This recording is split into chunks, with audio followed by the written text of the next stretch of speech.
Golf کورے میں آپ تمام لوگوں کو ویلکم کرتی ہیں۔ جیسا کہ آپ تمام لوگوں نے تھمبنیل کے اوپر بھی پڑھ لیا ہوگا کہ آج رات سعودی عرب کے اندر جو ہے وہ غیر ملکیوں کے سر قلم کیے جائیں گے۔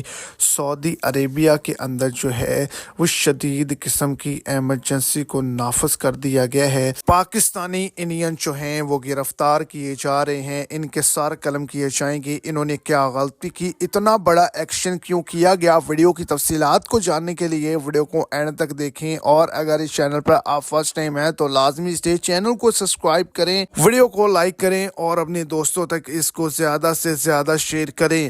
تو سعودی عرب کے اندر جو ہے وہ 11 بڑے شہروں میں سے مختلف ممالک کے لوگ گرفتار کیے گئے ہیں۔ اس کے اندر مکہ مکرمہ، مدینہ منورہ، اس کے علاوہ الریاض، جازان، تبوک، عسیر، قصیم، جدہ، دمام، اس کے علاوہ جو ہے حائل باہ کے اندر جو ہیں عسیر کے اندر سے جو ہیں وہ لوگ غیر ملکی جو ہیں وہ گرفتار کیے گئے ہیں، جو اللیگل ایکٹیویٹی کرتے تھے، جو نشاور چیزوں کی خرید و فروخت کرتے تھے، جو مطلوب تھے، اتھوپی ہیں، پاکستانی ہیں، انڈین ہیں، بنگلہ دیشی ہیں، ایرانی ہیں، مصری ہیں۔